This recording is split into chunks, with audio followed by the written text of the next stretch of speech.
नमस्कार। स्वास्थ्य सूत्र में आपका अभिनंदन है, आपका स्वागत है। आज का वीडियो हमारा क्रिया योग के आधारित है। जैसा कि आप बहुत जानते हैं, क्रिया योग के बारे में बहुत लोग रुचि रखते हैं, बहुत लोग क्रिया योग का अभ्यास सीखना चाहते हैं, बहुत लोग क्रिया योग के विषय में जानना चाहते हैं। तो आज का वीडियो हमारा क्रिया योग के ऊपर है। जैसा कि आप जानते हैं, हमारी चेतना के कई तल हैं, हमारे चेतना के कई आयाम हैं और हम सर्वदा चेतना के पहले आयाम पर जीवित रहते हैं, पहले आयाम पर क्रियाशील रहते हैं। और पहले आयाम पर पहला जो चेतना का आयाम है उसे हम जागरण कहते हैं। जागरण अवस्था में हमारी इंद्रियां एक सीमित स्तर तक सक्रिय रहती हैं, एक सीमित स्तर तक ही देख पाती हैं, सुन पाती हैं या अनुभव कर पाती हैं। लेकिन चेतना के तो कई आयाम हैं। योग में, तंत्र में ऐसे 7 आयामों का वर्णन है, लेकिन आधुनिक मनुष्यविद हैं, आधुनिक जो विद्वान हैं, आधुनिक जो मनोशास्त्री हैं, वो सिर्फ 3 आयाम तक की बात करते हैं। वो सिर्फ 3 आयाम को समझ पाए हैं, चेतना के पहले तल को, चेतना के दूसरे तल को, जिन्हें हम सप्ति की अवस्था कहते हैं, निद्रा की अवस्था कहते हैं, गहन निद्रा की अवस्था कहते हैं, और तीसरा आयाम जो अभी हमारी समझ से परे है, आधुनिक मनुष्यविदों की समझ से बिल्कुल परे है। आधुनिक मनोवैज्ञानिक उसके बारे में ज़्यादा नहीं जानते, लेकिन फिर भी एक चीज़ वो मानते हैं कि जो चेतना का तीसरा स्तर है, वो अंत चेतना का स्तर है, उसकी सीमा अपार है। उसके बारे में अनुमान लगाना हमारे लिए अभी बहुत मुश्किल है। जो चेतना का पहला स्तर है, जिसे हम जागरण कहते हैं, उसमें हमारी इंद्रियां एक सीमित स्तर तक सक्रिय रहती हैं। लेकिन जब हम निद्रा में चले जाते हैं तो हमारी जो वह इंद्रियां हैं, जो वह 5 ज्ञानेंद्रियां हैं, वो भी सुषुप्ति में चली जाती हैं, वो भी अपना कार्य बंद कर देती हैं। उस समय नींद की गहरी अवस्था में ना तो आँख हमारे देख पाती हैं, ना कान सुन पाते हैं। चाहे आप कान के कितने पास रहकर भी सुर करें, कोई बातचीत करें, कोई वार्तालाप में लिप्त रहें, लेकिन हम उस बातचीत को सुन नहीं पाते, क्योंकि नींद की अवस्था में हमारे कान निष्क्रिय हो जाते हैं, हमारी कर्णेंद्रियां जो हैं वो निष्क्रिय पड़ जाती हैं। इसी तरह गंध का जो वातावरण है वो निद्रा में हम प्रभावित नहीं कर पाता है। लेकिन निद्रा की अवस्था में हमारी अंत चेतना की दूसरी शक्ति जागृत हो जाती हैं, जो हमें जिंदा रखती हैं, जो हमें स्वस्थ रखती हैं, जो हमारे जो अचेतन अंग हैं। जैसे कि हम निद्रा में भी श्वास लेते हैं, तो निद्रा में श्वास कैसे जारी रहता है, तो श्वास को कौन बनाए रखता है? तो श्वास को बनाए रखने का काम हमारी दूसरे आयाम की जो क्षमता हैं, दूसरे आयाम में जो हमारी शक्तियां हैं वो करती हैं। इसी तरह दूसरे आयाम में हमारा हृदय सक्रिय रहता है, हृदय धड़कता रहता है और एक निश्चित स्वस्थकारी अवस्था पर धड़कता रहता है, स्वस्थ हमें निरोग रखता है। और तीसरे आयाम में हमारी अन्य इंद्रियां भी सक्रिय रह के अपनी भूमिका निभाती रहती हैं। दूसरे आयाम में प्रवेश करते ही हमारे वह आयाम के जो दुख दर्द हैं, कष्ट हैं, कलेश हैं, पीड़ा हैं, सब शांत हो जाते हैं। इसीलिए आप देखते हो एक रोगी जो दर्द से तड़प रहा है, जो किसी पीड़ा को लेकर बहुत असहनीय अवस्था में है, जो चेतना की अवस्था में अपने पूरे परिवार को दुखी किए हुए है, लेकिन जैसे ही गहरी नींद में जाता है वो अपनी सारी पीड़ाओं को, सारे दुख दर्द से मुक्त हो जाता है। तो दूसरी जो हमारी चेतना की अवस्था है वो दुख दर्द से हमें दूर ले जाती है। लेकिन दूसरे जो चेतना की अवस्थाएं हैं उसके आखिर में, या तीसरे चेतना की अवस्था है, जो चेतना का तीसरा आयाम है, उसमें हमारे रोगों के जो बीज हैं, हमारे रोगों के जो बीजाणु हैं वहाँ सुषुप्ति में रहते हैं, यहाँ से हमारे रोग जन्म लेते हैं। तो यदि हम चेतना के तीसरे अवस्था को समझ लें, चेतना के तीसरे अवस्था से संपर्क साध लें, तो शायद निश्चित रूप से हम रोगों को जन्म लेने से पहले समाप्त कर सकते हैं। हम अपने को स्थायी रूप से रोग मुक्त रख सकते हैं, स्थायी रूप से अपने को निरोगी बनाए रख सकते हैं। लेकिन ये तीसरे आयाम की बात है, तीसरे आयाम को समझ लेने की बात है। और तीसरे आयाम को समझेंगे, जब तीसरे आयाम में हम प्रवेश करेंगे तभी उसकी क्षमताओं को समझ पाएंगे। लेकिन हमारा मनोविज्ञान, हमारे आधुनिक विशेषज्ञ तो पहले आयाम तक सीमित हैं, पहले आयाम पर काम करते हैं। तो जितनी खोजें हो रही हैं, जितनी औषधियाँ बनाई जा रही हैं, जितने यंत्र बनाए जा रहे हैं, जितने उपकरण खोजे जा रहे हैं, जितनी मशीनों को हम निर्मित कर रहे हैं, वो सिर्फ पहले आयाम को सुख देने के लिए हैं, पहले आयाम को संतुष्टि देने के लिए हैं। दूसरे आयाम की बात बहुत कम लोग होती है। लेकिन ऐसा नहीं कि प्रयास नहीं किया गया, प्रयास तो हुआ, लेकिन वो प्रयास अधूरा था, थोथा था और अपर्याप्त था, इसलिए वो ज़्यादा सफल नहीं हो पाया। जैसे कि आज से 200 साल पहले पश्चिम में एक नई विधि खोजी गई जिसे मैस्मेरिज्म या हिप्नोटिज्म कहा जाता है। वो मैस्मेरिज्म या हिप्नोटिज्म है, वो चेतना के दूसरे आयाम तक सक्रिय रहता है और तीसरे आयाम के पहले तल को छूता है। इसीलिए जो तीसरा तिल है, इसको सुपर अनकॉन्शियस कहते हैं, उसके बाद तो मैस्मेरिज्म का या हिप्नोटिज्म का कोई महत्व भी नहीं रह जाता। लेकिन मैस्मेरिज्म या हिप्नोटिज्म का दूसरा स्तर है, इसे अनकॉन्शियस लेवल कहते हैं, वो भी बहुत महत्वपूर्ण है। वो भी अनेक स्तंभकारी और चमत्कारी कार्य दिखाता है। इसलिए देखते हैं कि जो हिप्नोटाइज करने वाले लोग हैं, वो एक व्यक्ति को जो दर्द से तड़प रहा है उस क्षण भर में दर्द से मुक्ति दे सकते हैं, या कई बार ऐसा देखा गया है और ऐसे प्रयोग अभी भी पश्चिम जगत में हो रहे हैं। भारत में तो इसके बारे में ज़्यादा प्रचार प्रसार नहीं है, क्योंकि भारत में आधे अधूरे वैज्ञानिक हैं।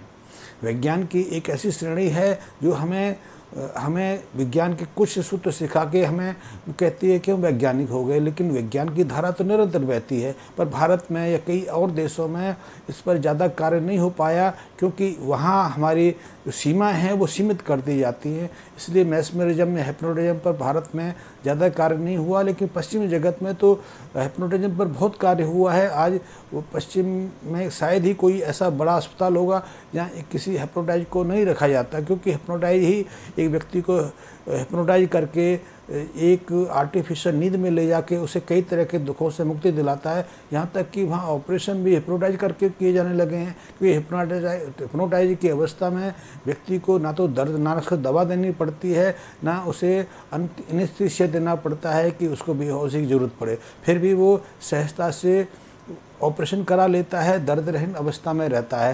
इसी तरह वहाँ पश्चिमी जगत में प्रसव पीड़ाएँ भी, प्रसव के कार्य हैं वो भी हिप्नोटाइज स्थिति में कराए जाने लगे हैं, और हिप्नोटाइज स्थिति में प्रसूता स्त्री को ले जाकर उनको सहज प्रसव संपन्न कराया है। लेकिन भारत में अभी ऐसा कुछ ज़्यादा संभव नहीं है। लेकिन हम जिस चेतना की बात करते हैं, जो चेतना जगत की बात करते हैं, उसके तो कई आयाम हैं।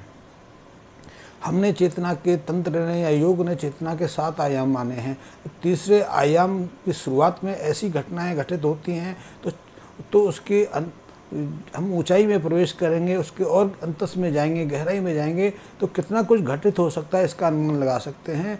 और अपने अचेतना में प्रवेश करने के लिए, अपने तीसरे आयाम में प्रवेश करने के लिए ही तंत्र योग में कई विधियां खोजी गई। ऐसी एक विधि है जिसे हम क्रिया योग के नाम से जानते हैं, और आज हम उस क्रिया योग पर विचार करेंगे, उसी क्रिया योग के बारे में जानेंगे। लेकिन तंत्र ने, योग ने तो बहुत कार्य किया।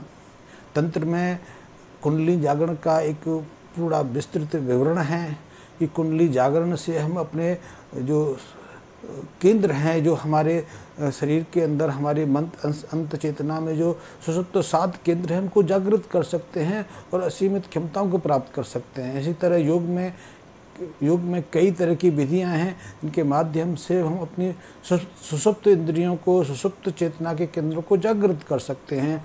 ऐसे बहुत सारे विधान हैं। इन विधानों पर हम आगे कभी चर्चा करते रहेंगे या क्रमशः एक एक करके चर्चा करेंगे।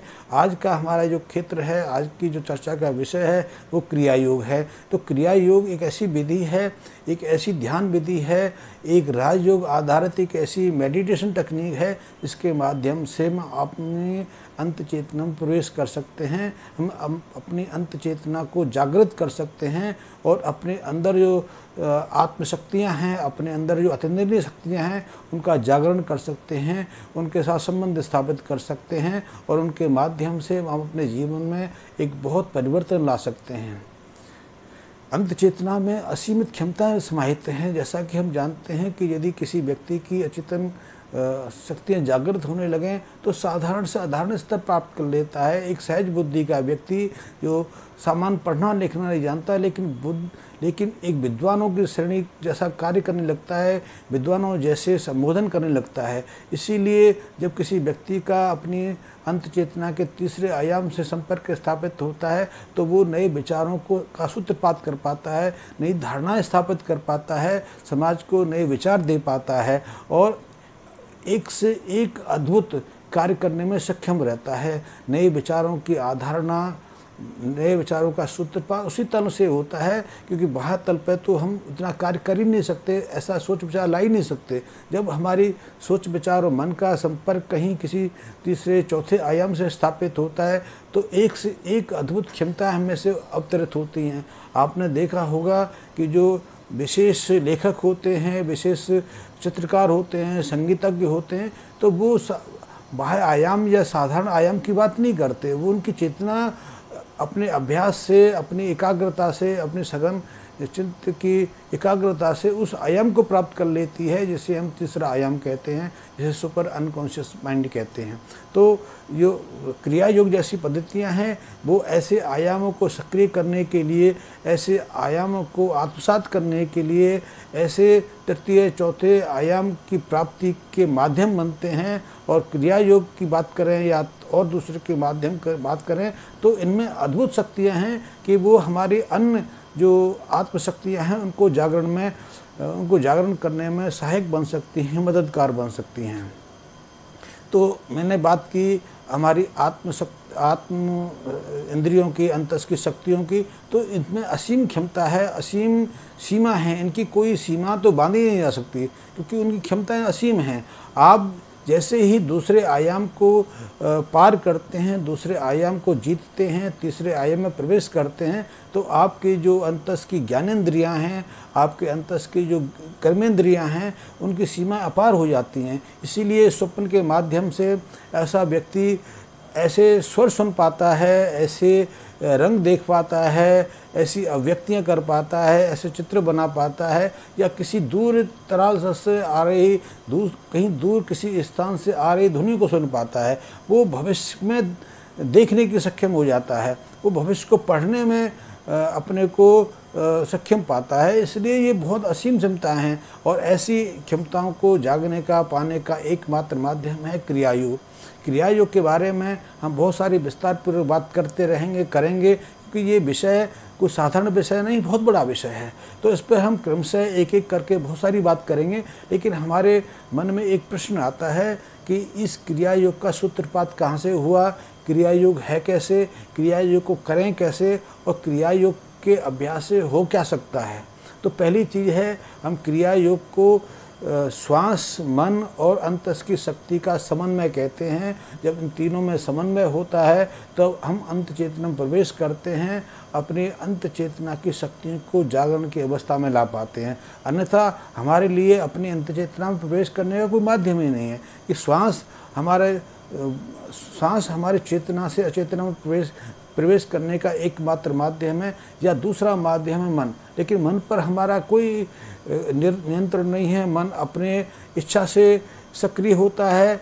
बाहर जगत में क्या सोचना है, क्या नहीं सोचना, वो हमारे हाथ में नहीं है। लेकिन श्वास की प्रक्रिया को हम अपनी इच्छा से निर्धारित कर सकते हैं। और श्वास में जब परिवर्तन होता है तो विचारों में परिवर्तन आता है, विचार हमारे सीमित होने लगते हैं। लेकिन हमने देखा है कि यदि हमारे मन में चिंता हो, द्वेष हो, कष्ट हो, क्रोध हो, तो श्वास की गति बढ़ जाती है। श्वास और मन एक दूसरे के साथ रेसिप्रोकल संबंध में बंधे हैं। एक को आप प्रभावित करते हैं तो दूसरा निश्चित प्रभावित होता है।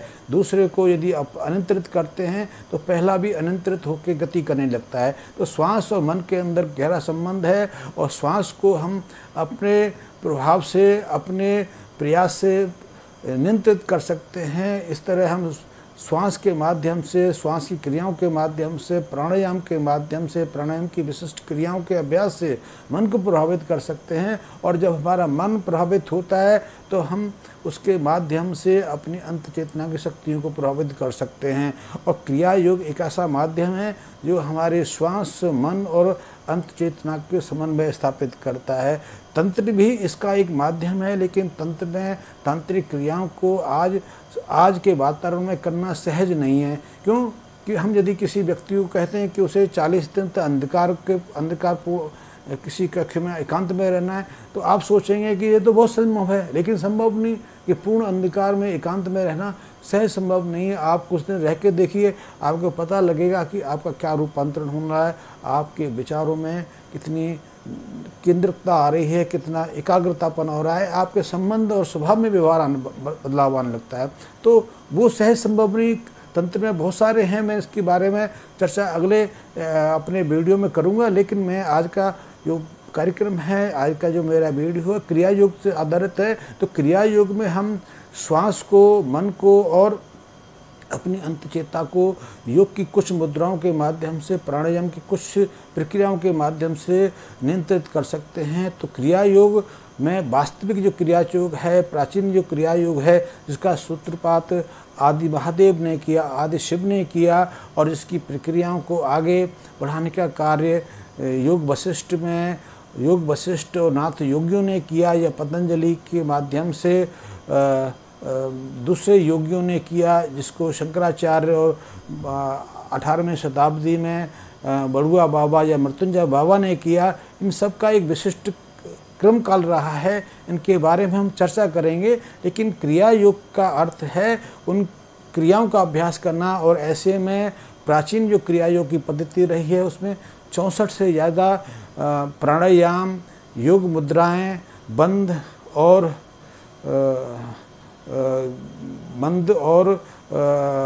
मुद्राएं रही हैं, जिनका हमें अभ्यास करना होता है क्रम से। और इन अभ्यास से हम अपने श्वास को नियंत्रित करते हैं, श्वास के माध्यम से मन को नियंत्रित करते हैं, और मन के माध्यम से हम अपनी अंत चेतना की शक्तियों को जागृत करते हैं। तो ये 64 क्रियाएं हैं, उनमें से ऐसा मैं भी एक अभ्यासी हूँ, पिछले 40 सालों से क्रिया योग का अभ्यास कर रहा हूँ, और इसके बारे में विस्तार पूर्वक मैं अपने अगले वीडियो में बताऊँगा। लेकिन 64 क्रियाओं का जो दीक्षा है, 64 क्रियाओं को सिखाने का कार्य है, वो कोई एक मनुष्य नहीं करता, क्योंकि 16 क्रियाओं के बारे में तो हम में से बहुत लोग जानते हैं, हमारी कई परंपराएं इस बारे में बताती रही हैं। लेकिन जो क्रिया योग की अंतिम जो कुछ क्रिया हैं, उनकी दीक्षा सिर्फ सूक्ष्म शरीरधारी दिव्य आत्माएं दे पाती हैं। जैसे कि लाहिड़ी महाशय को 18वीं शताब्दी के मध्य में एक मृत्युंजय बाबा या बड़ुआ बाबा नाम की सूक्ष्म आत्मा ने दिया। ऐसे बहुत लोग हैं जो ऐसी सूक्ष्म आत्माओं से संपर्क स्थापित करते रहे हैं, और सूक्ष्म आत्माएं एक जिसे कहते हैं पात्र शिष्य को ऐसी क्रियाओं की दीक्षा देती रही हैं। तो क्रिया योग में जो 64 क्रिया हैं, उनके बारे में मैं आपको बताऊंगा जितनी मुझे जानकारी है। मुझे पूरी क्रियाओं की जानकारी नहीं है, लेकिन जितनी क्रियाओं की जानकारी है मैं सबको एक के विषय में मैं आपको विस्तार पूर्वक बताऊंगा, और आपको बताऊंगा कि क्रिया योग की शुरुआती जो क्रिया हैं, यदि उन्हें कर लिया जाए तो उनसे भी अंतस की कई शक्तियों को प्राप्त किया जा सकता है। और अंतस की शक्तियों को प्राप्त करने की बात तो रही, हमारे जीवन के सुख दर्द ही हमें मुक्त नहीं रखते, हमें अछूते नहीं रखते, हम उन्हीं से पीड़ित रहते हैं। हम दर्द से पीड़ित हो जाएं तो हमारा जीवन दुर्भर हो जाता है, किसी रोग की हम गिरफ्त में आ जाएं तो हम जीवन के सारे आनंद को भूल जाते हैं, सारे संबंध को भूल जाते हैं, अपने सारे जीवन चक्र को ही भूल जाते हैं। तो उन पर यदि हम नियंत्रण पालें तो इतना ही हमारे लिए बहुत है। हम उस बात को क्यों करें निर्वाण मुक्ति जस्ता अवस्था की, वो तो बहुत चरम की बातें हैं। तो इन सब के बारे में हम क्रिया योग के माध्यम समझ सकेंगे।